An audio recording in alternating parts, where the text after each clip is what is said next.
And we're back. Oh boy. Hello. I got no response from my "and we're back." Hello, everybody. It's I gonna say make myself hello. gotta make myself look Yourself all attractive. pretty.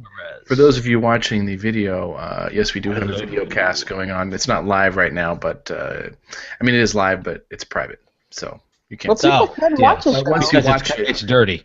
once you do watch it, I'm pining for the fjords here with because I'm very hot in my office, and I wanted to put something up behind me that would make it look like I'm nice and cool. So that's why, hence the icy backdrop. See, Dave's trying to make this more of a visual experience for the audience. Really is Yeah. trying. Wowing them with his VFX there. Mhm. Yeah. I think you had sunglasses on a few weeks ago. Yeah. You really are giving it your all. It Who is. says we don't prep? I'm more into really the theater of the mind, so Yes. I want to create a word picture for the audience. But Dave, he's going all the way out there. Yeah, I'm just the accessory. I'm the black girl. I get it too. We all have a role to play. I've filed with the government to get your name changed to that, Kimmy. The black girl. Coming along. Well, First if name- you weren't first if you name weren't a V. black girl, we couldn't say we're your cinematic. What is it? Reverse the reverse Oreo. Reverse Oreo. Oreo of cinematic pontification. Cinematic pontification. Or Which we're is kind of fine. cheap, so I think we should change to like I said, the reverse Hydrox cookie, because we're like little budget, you know. So far, we've had 2 Hydrox jokes in a row. 2 shows in a row, 2 Hydrox jokes. I'm hoping we can go for 3. I'm And I answering the missed viewer both. email. I got a whole string of emails asking for more Hydrox humor, and I'm delivering on the Hydrox humor. You've sent them to yourself. Yeah. And we're going to talk about Shasta Cola later, and RC Cola, and Hydrox. Well, we are the pretentious movie snobs. We still are. We've been What? pretentious movie snobs, movie I snobs was for doing a what? Yeah. Go ahead. a couple of. How long have we been them? We've been them for over a year, and Actually, over a year and a half. yeah, and this is the movie late. I'm really too tired to do this show. The movie-related podcast with virtually no show prep, highbrow, low energy, as evidenced by this Episode that you're 59, listening by to the way. right now. Episode 59. Oh, good. Oh, good. Isn't that So- lovely? We're going to be talking about a Robert Redford film tonight from 1992, A River Oh, Runs why? Through It. Was it his first? Was it his directorial debut? No. I don't I think was it was. thinking it was. No, he What directed was this? Ordinary People, Mog, Oh. and Beanfield War before those. Ordinary People, Wasn't Ordinary fine film. People? Yeah, Not remember that. that's a This fine is his film. third. That was. What happened? Okay.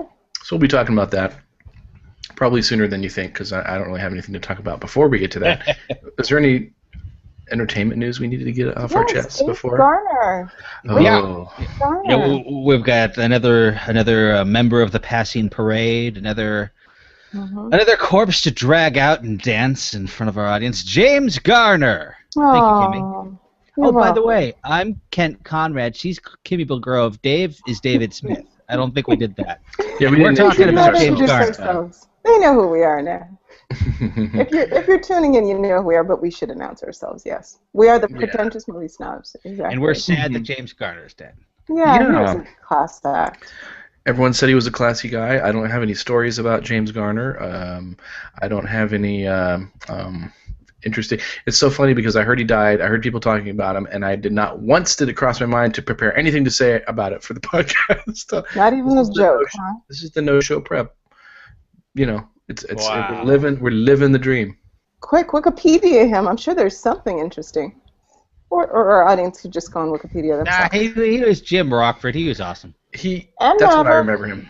That's what I remember him from most is Rockford Files. Myself, I think. Yeah. And Maverick and Victor Yeah, but he Victoria. was more of a TV actor. I mean, he did plenty of films, but he made his name Yeah. with his He was television. charming. He just seemed like a really nice guy. Oh, and the notebook for all the chicks out there that listen to us, because we know how many women are listening to this podcast now. Mm-hmm. And Jennifer Well- Garner's daddy died. For all you girls out there who like the Notebook. Jennifer Garner? No. Was that her dad? No. What's They're her not name? related. They're not? Are you sure? No. Grandfather? No. Uncle?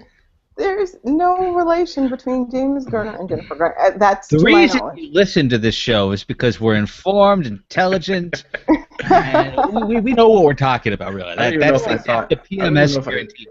I'm not even sure if I ever thought that. I just threw that out just now, assuming it was true. Yeah, well, let's just say that. Let's just say that. Might as well. No one's going to check anyway. Actually, he's Elizabeth Hurley's dad. That's right. No, I'm just kidding. He's not. We should say that. See how many people spread that story. Mm-hmm.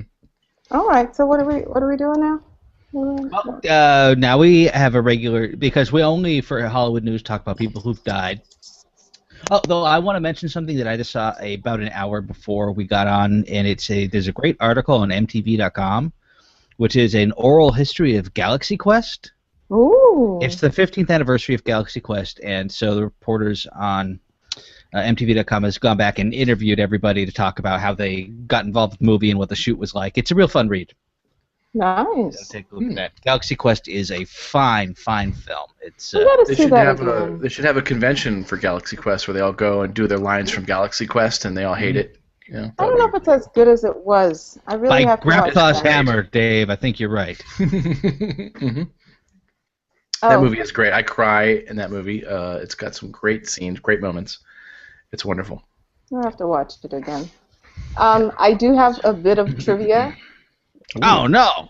No, about James Garner and why he can't be related to Jennifer. His real name was James Scott Bumgarner. Oh, no wonder he changed it. Bumgarner. No wonder he changed it exactly. That's a name. That's like an old-timey name, like a guy that, would used to sell like Willie Loman or something. He's like Baumgartner. He's like one of his, he sold shoes on the road or something. That's what that name sounds like to me. Yeah, it stands out. That's for sure. Guy that would chew on a cigar. Hey.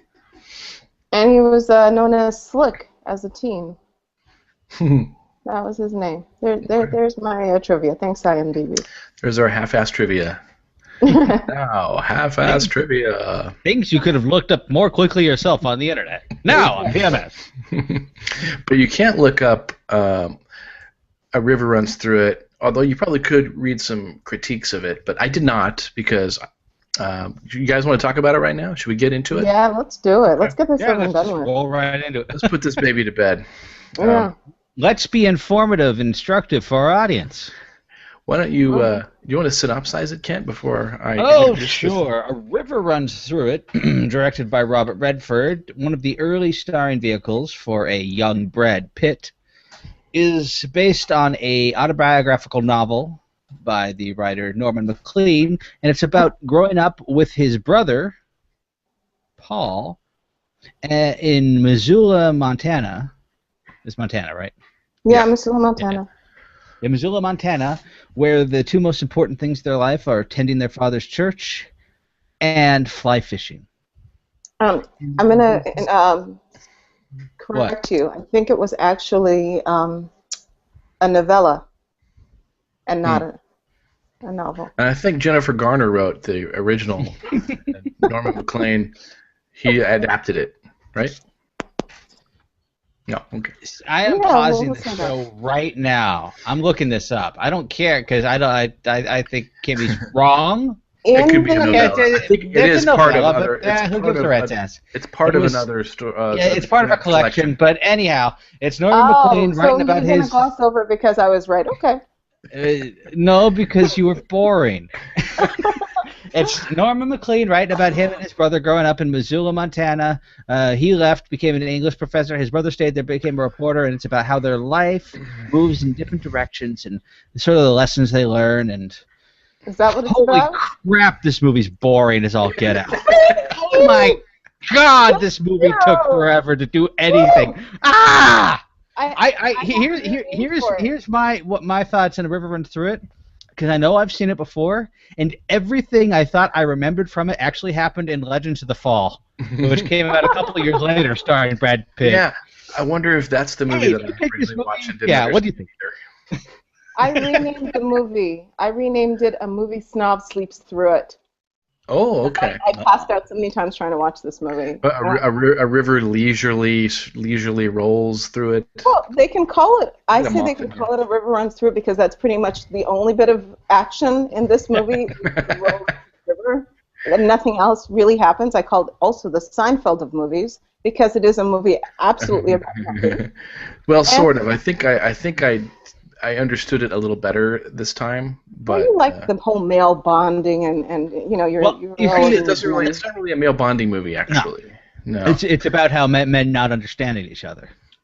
Yeah, but it's Man always and about women. men coming of age and learning. The thing is, there are a couple of great scenes in this movie. One or two Really? that I think are just terrific. Oh yeah, the fight between the movie, brothers is fantastic. No, that was good. The scene The when young guys. they're done with the scene when they're after they do the rapids thing, and the one brother's making a sandwich, and the other one, the younger one, is basically crapping on his sandwich because he says he can.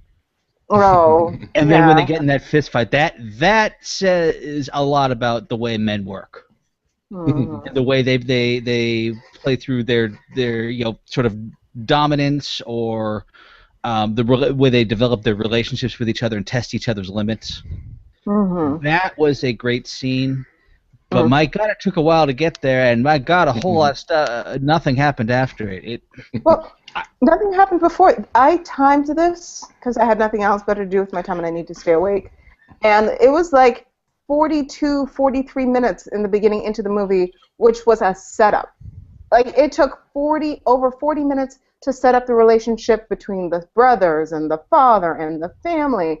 And I was like, my God. And then I'm waiting for like a big inciting incident or something, and he meets this girl at this party about 44 minutes in, and it is the most boring meeting of two people I could have ever imagined. And I'm like, is this it? Like, after I found that throughout this movie, I'm always waiting for something to happen. It seems like something is just about to happen, and then no, nothing's going to happen. Like, even the scene, when he meets the girl, and it's like, oh, okay, nothing happens. And then there's a scene where they're going through the tunnel, and this girl who has no personality whatsoever, the introduction of the brother, nothing.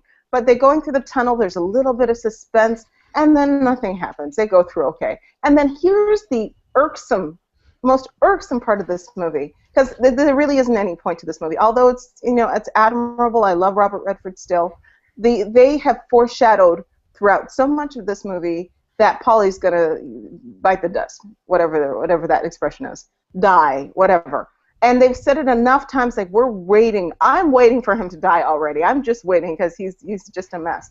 And I remember there's a scene when they're all fishing, and you see him going into the water, and he even goes down, and it was like almost like it was like 20 minutes towards the end. And you know how usually I think it's 15 minutes. This is the big battle that you're describing, actually. The big battle, and I know I'm sure there's some.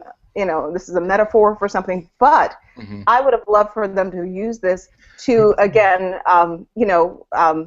show us how he dies. And he doesn't die. He makes it. He gets this stupid fish in the end. Woo, woo, a fish. And then, right after that, he dies, and they don't even show us this scene. It's just like you hear, oh, he died. And there was this funny scene where, the question where I think he says, the father says, who doesn't age for most of the movie as well as the mom, was there anything you're not telling me? And it was like, well, almost every bone in his hand was crushed. I mean, maybe his skull would be more traumatic, and then this man is devastated and walks up. You're not understanding what happened there then. No, Dave, did you get what that meant? Yeah, they said. Well, he was also. He had the shit beat out of him, but all the hands, the right hand, all the bones in his hand. Yeah, and his dad wanted to know which hand. I presume to know that if he fought back. Yeah, that's the point. He was fighting back. Yeah, he was. It still doesn't mean anything to me. Yeah, part of that's because you're a girl. Yeah. And while I don't think this is a great movie, the little details like that I liked because I understood it. It just because his dad would have been devastated if this kid who was never exactly what he wanted, this kid who always tried to get his own way even when it made no sense, he wanted to know that he wasn't like sucker punched and then knocked down and had his skull crushed, that he did something It's not a lot, but when your kid's dead, you need a little. It's a man's movie. I think this is something, maybe a movie It's that not a good man's movie, though. It's No, not a it's good man's movie either, but again, a woman really, to me, doesn't resonate with, the left hand or the right hand, because I don't really care what hand it was used. He was killed, and they didn't give us that. They had hinted towards it, and they didn't. They could have even at least given us that. And then in the end, you just see him. I think the river is the very last thing, and then they have this person who's now Norman McLean when he's older. So for me, it was disappointing. I wanted more action. I loved seeing, that was Joseph Gordon-Levitt's first movie. I thought that was adorable. Yeah, It was great to see he was him. cute. Yeah. He was an adorable kid. My God. Yeah. And he's still very talented. He's very personable, even from even this movie. He's and much the main more interesting than the adult version of himself. What's that? He's the kid version of Norman, being that actor-wise is much more interesting than the adult version. Craig Sheffer is very charisma-free, but I think it works in this movie. Because the character himself is supposed to be not dynamic. Every time I saw him, I kept thinking, I know this is way too early for Michael Shannon to be in something, but Michael Shannon's always more interesting than this. What's going on? Yes. He was Brother Neil. Has he been in anything else, this guy, afterwards? Because he just really didn't have a lot of charisma to me. Was he Brother Neil? Yeah. Okay. Craig Sheffer was Neil. Yeah. No. What? Yeah. What? No, I was just saying he has a superficial visual resemblance to Michael Shannon. Yes. And when I was watching him, I kept thinking, why the hell is Michael Shannon boring me? Because the guy that plays Neil, his name sounds something like that. That's what threw me. What's Craig Sheffer? Is he related to somebody? No, that's Norman. Neil. Yeah, that's what I'm talking about. No, what? Who the hell's Neil? Neil is Neil is the character that played Norman. Neil is the counterpart character to Paul in The Other Family. Right. Oh, Yeah. No. That's Stephen Shellen who's got Yeah, the Shellen was that? Okay, that threw me off. Who that was a very odd performance. Yeah, but actually it made its point well, I think, and which is why I don't think I disliked the movie as much as you guys did. I did when I first saw it. I was like, what the fuck? It won an Oscar for Best Screenplay too, based on another work too. I bet it was a great novella, but if you can't rely on words, this is a visual movie and I like the opening dialogue's kind of funny because he said, "My father said to me, Norman, you like to write stories, don't you?" And I said, "Yes, I do." Like, wow, that's sizzling dialogue. I've got a whole. He's a writer. That's his comeback is, "Yes, I do." I've got a riff to doing that, but I want to hear your thoughts on the movie first because I have a meta point to make about the whole Robert Redford thing. But keep going, Dave. So tell us exactly what you thought of this film. This film. Well, for me, it was like I really want to know why a river. Why is the Brad Pitt character supposed to be so good at fishing? Why is it a river? Why is he so connected to this river?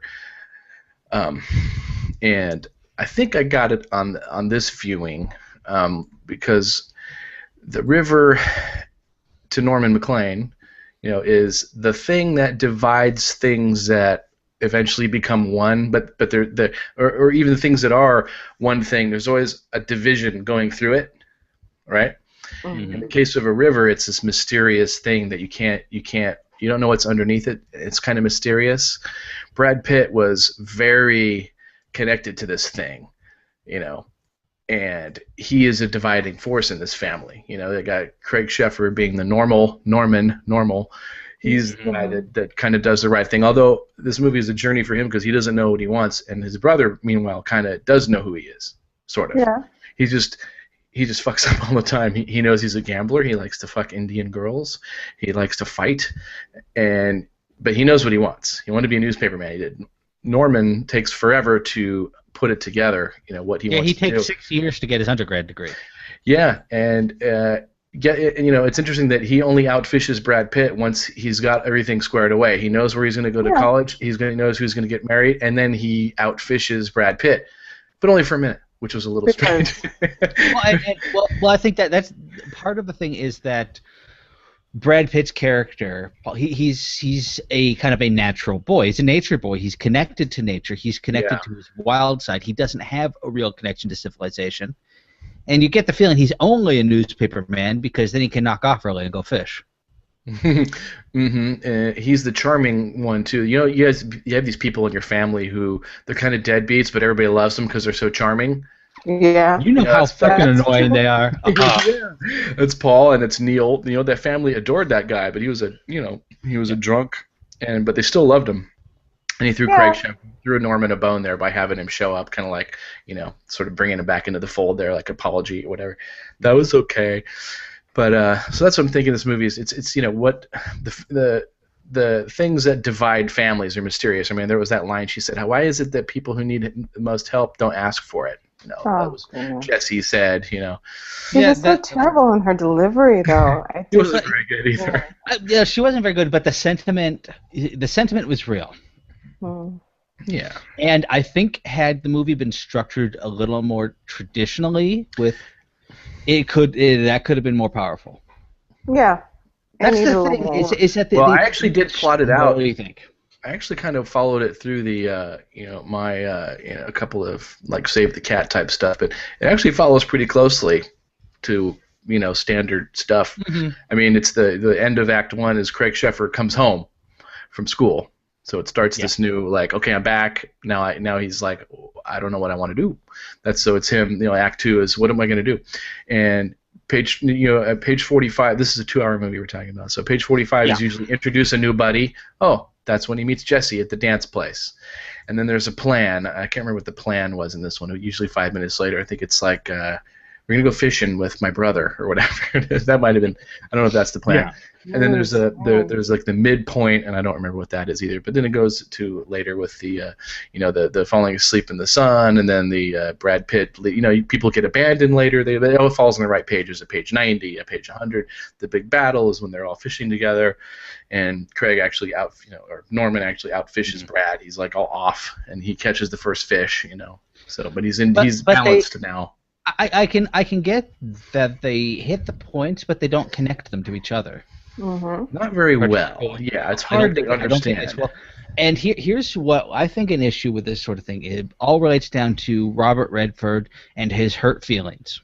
Because Robert Redford, when he came on the scene, because he was a very attractive man, he has aged horribly, by the way. Yes, he has. He looks like a puppet version of himself now. It's Mr. Sun kicked the shit out of him. But he was very cute when he was younger, and he was kind of written off.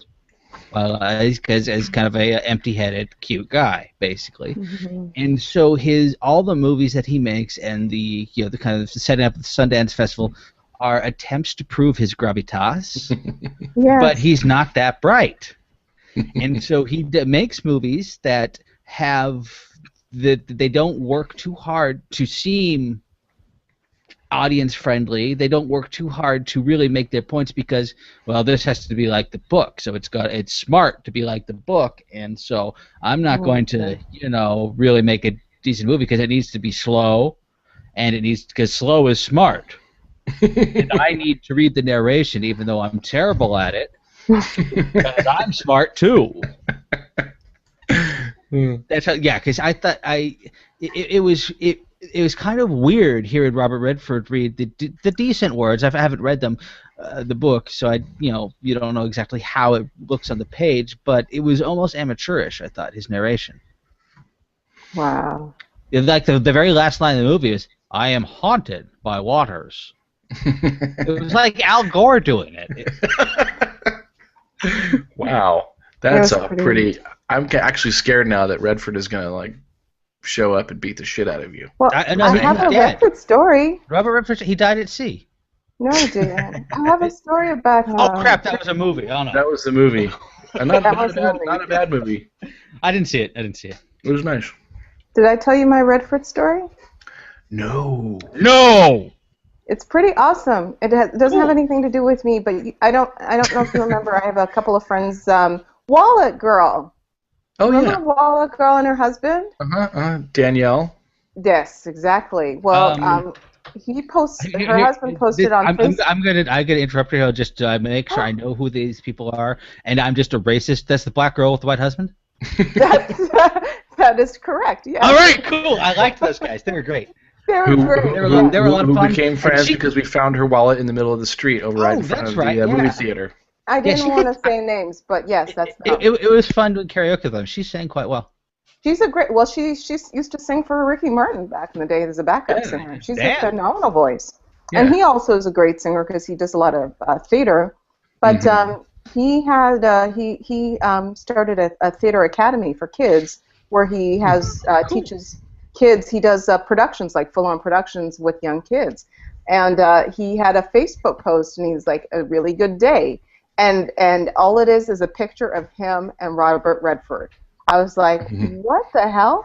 And it appears that his Robert Redford's granddaughter, I guess, was in one of his productions. So you just see they were doing Equus. It was the 8-year-old version of Equus. Yes, exactly. Yes. Yeah, I saw that one. I don't think so, but yeah, something along those lines. That's So, gross. Very nice. yeah, so imagine, the things that you do and the people you come across, but it's a picture of the But two now I of them, feel like like a father and son. What's that? Now I feel like a jerk because I've just been ragging on Robert Redford in fairly personal terms too. I've just been laying it on there. But, Yeah. oh. Funny, I never got that. I guess was he ever? I never knew that maybe he said something about feeling like people thought he was a dummy and just a cute guy, like a cute blonde guy. Well, it's like Brad Pitt. They resemble one another, I think. A young Brad Pitt resembles. Yeah, and he certainly made a lot of great movies. movies. Had to work pretty hard to kind of shed the sort of I'm just a cute guy image. In '95 was when he did his first episode doing the performance in 12 Monkeys, and then in 7. I actually want that to do performance 12 of Monkeys. 12 Monkeys. You don't like that? I didn't like him in 12 Monkeys. But I liked the movie, but I didn't like him. I thought he was just doing a TV show of it now. It was too much. Oh. Okay. Oh, and since I'm just jumping random stuff, the American Gods, the TV series, is being produced by, I think, Brian Fuller, who is currently working on Hannibal, which is my favorite TV show on there right now. So that looks like it could be good. Yeah, I'm looking forward to that. I will watch that. I will steal that because I don't have TV. You mean you'll find a friend and watch it at their house? Yeah, that's what I meant. That's what he means. So, speaking of, River runs through American Gods. Yeah. Crackle. Yeah. If anyone hasn't started using Crackle, Crackle's awesome. I just thought I'd throw that in there. Crackle's pretty good. Sometimes my Roku box gets into this really annoying loop where it plays a commercial like 6 times and it gets stuck in Crackle. That annoys me, but it's pretty good. I was watching Buddy Holly's story on that a few weeks ago. That's with Gary Busey? Yeah. That's a Netflix instant watch. Is that on there too? Yeah. Well, I won't do Crackle then. So as you see, we've completely drifted away from talking about River through it. Yeah, because it can't really hold the interest to it. So I was correct. When I had seen the movie originally. I went, huh. So see Legends of the Fall. And then it won Oscars, and I thought, well, I must have not understood that. But now we see that we kind of did sort of grasp it. It's a little esoteric. Is that the right word? Esoteric, yeah, I guess. Limited to I actually think the movie deserves the label pretentious. It has airs towards being a lot more meaningful than it is. Yeah, I'll give you that. And the Photoshop jobs on there are pretty funny. Although they didn't really have Photoshop back then, did they? Oh, the Photoshop pictures were awful. They were kind of funny. God, awful. But yeah, it's very self-referential, it's self-important, and I just wanted to try to understand what the damn metaphor was, and I think I got a little more out of it this time, although it's still kind of murky. Are you happy now, though, that you got more of it than you did before? Yeah, I'm glad that my opinion has not really changed much about this movie from 22 years ago, whatever it is. I can see just Robert and his friends just saying, "Bravo, that was really nice. That was beautiful." And I'm not going to say it's a piece of crap, but it's not a strong movie. It's just All right, so admirable. So we're done with this? Yeah. What are we doing? What's our next choice? What are we doing, Kimmy? We're doing Sunset Boulevard. Let's do Sunset Boulevard. We'll probably have a lot more interesting things to say about Sunset Boulevard because it's got a lot more meat and it's less pretentious. It's a meaty But film. who knows? Maybe someone's not going to like it. Yeah, it's been a long time since I've seen it. I think I still liked it when I saw it maybe a couple of years ago. So. All right, cool. This has been a short show. I got your emails and you all said not so much talking or movie reviewing. So I'm trimming it down. Just kidding. No show. Nobody emails us. The emails basically said no more show. Yeah. Most of them. And so we're going to oblige. Next week's going to be Susan? 20 minutes of silence. Mm-hmm. Mm-hmm. All right, ladies and gentlemen, we have put our weight a little bit on the river runs through it. Can't take much weight. We're going to be talking about Sunset Boulevard next week. For David Smith, Kimberly Grove, and Kent Conrad, we have the Pretentious Movie Snobs, and we're going to say to you, good night. Hope you enjoyed the show. Beautiful.